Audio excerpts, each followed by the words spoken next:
Driving north. 11:23. It's Saturday, February 6th. Gonna do a little hike. Weather 18 degrees. Let's see what the temperature is. Temperature 29 degrees. So I learned from last time. I'm going to wear this thing right here on this lanyard. And yeah, it'll get some of my body heat, but for the most part, it should get the outside air temperature. So I'm going to do a hike. I'm wearing my mukluks. Moose Lake State Park. I got all day.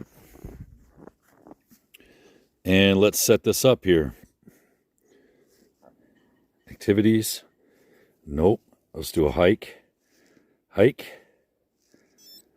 There we go. Now I'm going to set it on the, clip it in this lanyard. Well, I'm going to turn the light off. There we go. Clip it in this lanyard and then get going. I have some food and I have some fire. And basically as I'm walking here, oh, look at that. That looks pretty cool. So this goes around here. This goes here. Like I said, I want to do this first because if I do this, this is a big commitment. But I'm going to do this first because I know I'm going to go around here. So, awesome. So since I plan on making a fire, I think that I'm going to collect some of this birch bark here and put it in my pocket.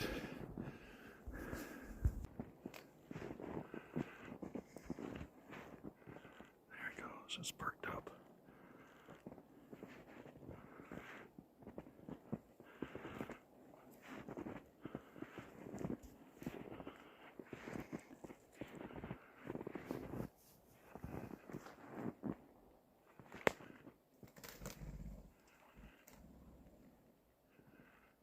There it went. 2 miles, 1 hour and 15 minutes. I'm going to look for a good spot to make a fire, and I need a bunch of that brush, and I need, you know, a bunch of like this little stick here, and I need a fallen log that's big enough to set on and put my stuff on if I need to. Well, you like to see that right there. That's pretty cool. You can see out there, somebody's out there on the lake, ice fishing. I think I found the fire spot. So I'm going to clear this off. And if this is good for sitting, oh, it looks like it is. The only thing that would make it not good is these things sticking out, but there's not that many things. So this is good for sitting.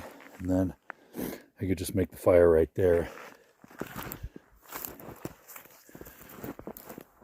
Should be pretty easy. Not worried about all this little underbrush stuff.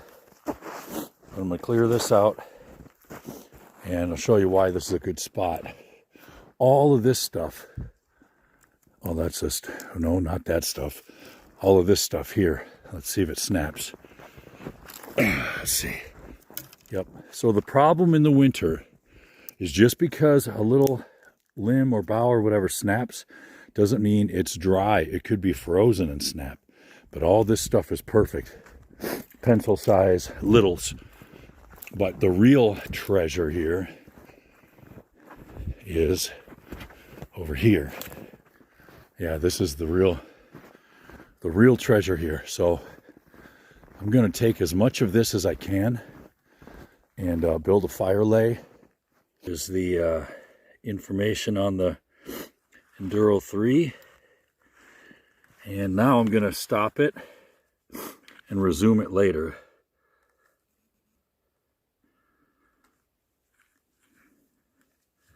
So it says resume, save, all that stuff. Resume later. There we go. First and foremost here is my little nest, I guess you call it. I got some crushed up little pieces of birch bark, and then a bunch of that dried up grass from way over there. And then I got my little soup here, my lid, my little setup. Here's my old Dutch chips, which are delicious. There's the more dried grass.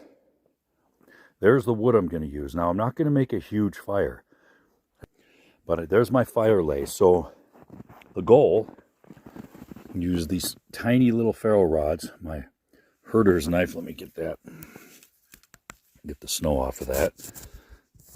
There we go. My herder's knife out of Waseca, Minnesota. Anyway, and then start that, pick that up, lay that under there, and then get that going. There is my pot. There's the snow that's going to melt and turn into water and then boil. Underneath the snow is some beef. So, all right, let me set this up, see if we can actually do it. See if I can actually get video of this.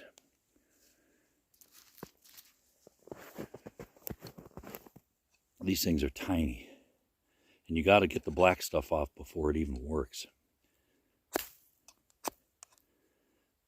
Let's see here.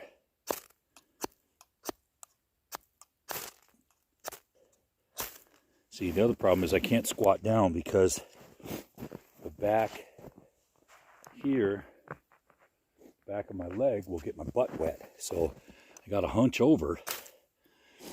Everything in the winter is like super arduous,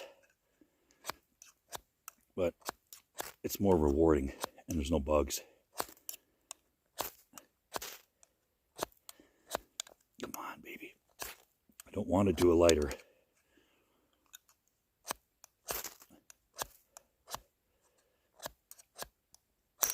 Now, see, I knew it would happen. Yeah, these things are too thin. They snapped. It's ridiculous. These things are worthless. Watch how easy this is.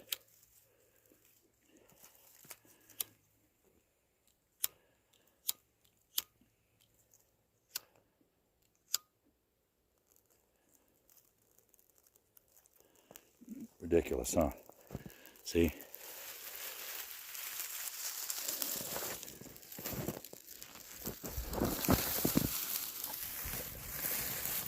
Now, collapse that onto there and let it go. Okay, I got to add to it. All right, well, we'll see how it goes.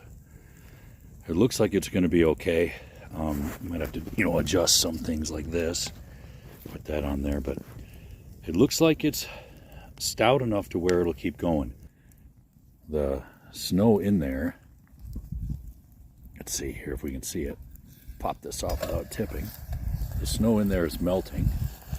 I'll get in there. But one thing I wanted to say, when you're cooking like this, just right on the fire, you got to have a stick that has like a little hook thing, because you can't just pick it up. You can't just pick the pot up.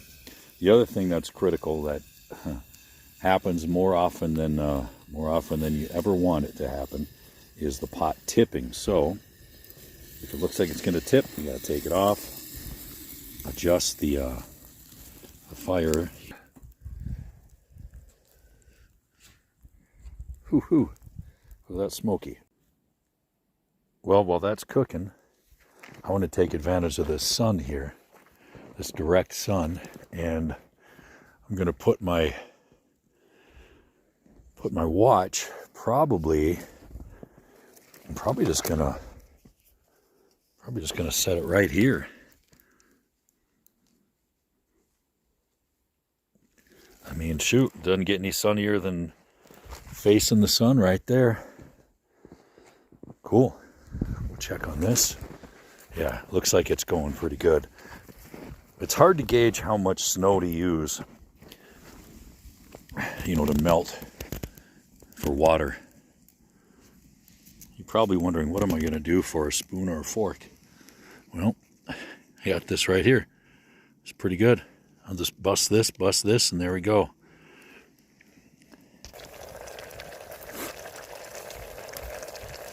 Yeah, you can hear it. That's bubbling. Look at it going there.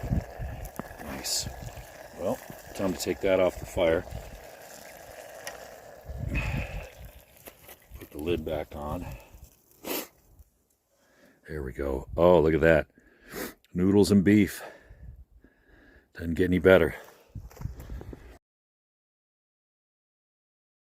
It's good. The other good thing about winter is you got snow, you don't need to go get water.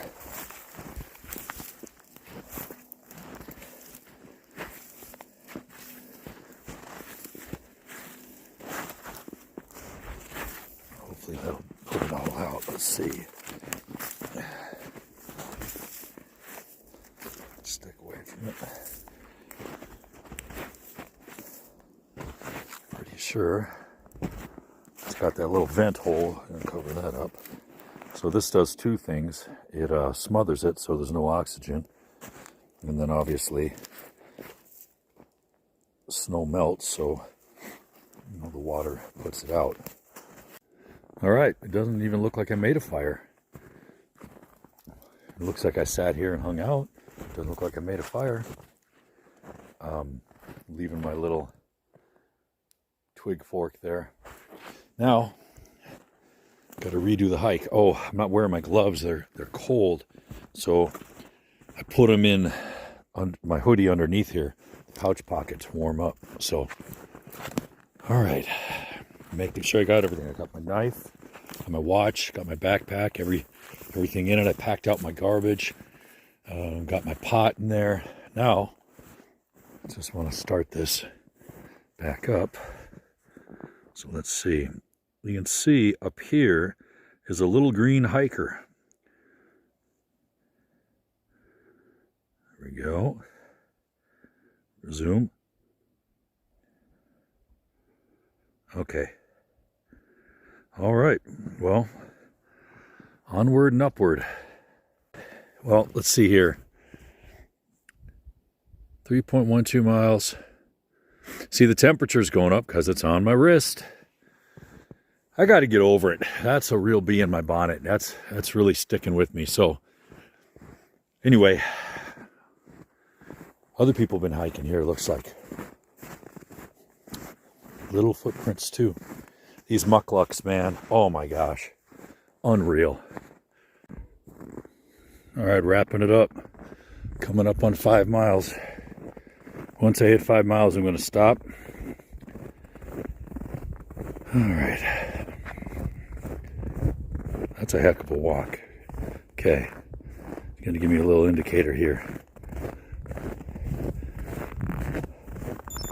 Yay. Okay.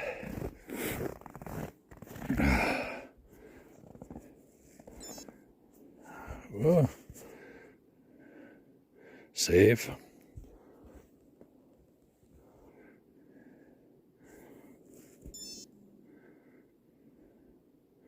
Activity saved. It's going to be a record. Look at that. Sweet. So the time, 2 hours, 57 minutes. And done. All right, it's almost 4 o'clock. Okay, well, that was a good one. That was a good one. I'll wrap this up. I got to drive out of here and do a little recap indoors. All right, well, here's my final thoughts on the hike yesterday. Temperature was great. I got to get over my issues with the thermometer. I want to get a Tempe external thermometer. I think that'll solve it. The problem is they're discontinued, so I'm going to have to buy one from somewhere and then hope that the Enduro connects, which I think it should. The battery drain, when I started the hike, it was at 97%. I was out there in the cold for well over 4 hours. When the hike was done, that included the little bit of solar exposure that it got, it was at 90%. So 7%. I was using GPS, you know what I mean? That was just a pretty rigorous environment with the temperature. with the exposure to moisture and, ice and this and that and snow. And then the duration, the length of time. So overall, it was great. It was fantastic. I think that a couple things, it did track my steps, even though I wasn't wearing it on my wrist, which I was worried about. But then I remembered, oh, I think the Phoenix 3 did the same thing. So wearing it on my wrist in the winter is not ideal because of all the different layers on, of clothing on my wrist. And so you can't see it really. So I think keeping it on a lanyard somewhere, either on my belt loop or on a backpack strap or whatever, is the best way to go. As far as the thermometer, like I said, the Tempe solution or whatever, the only thing it doesn't do when I don't wear it on my wrist is it doesn't get the heart rate or any of the metrics that are associated with that, which whoop-de-doo, I'm going on a hike. I'm not training for a triathlon or anything like that. It's rugged, it's durable. That Velcro band is fantastic, but overall, I'm pleased with it. The thermometer thing is the only thing that gets me. That's the only thing that gets me. But I think that, the overall tracking of the temperature for the first large portion of the hike, I think that it balanced out. And it's possible that because it was right here, that it was getting some of my body heat, or who knows what's going on. But it did not stay steady, even though the air temperature was steady. But overall, fantastic. I mean, there's varying levels of adventures you can go on with a watch like this.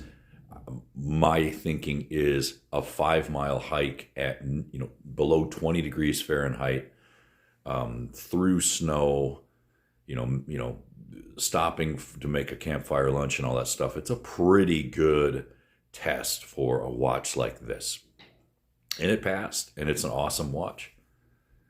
I mean, that's about all I got to say. It's just awesome watch, and I can't wait to do an overnight with it. That'd be awesome. Anyway, thanks for watching, everybody.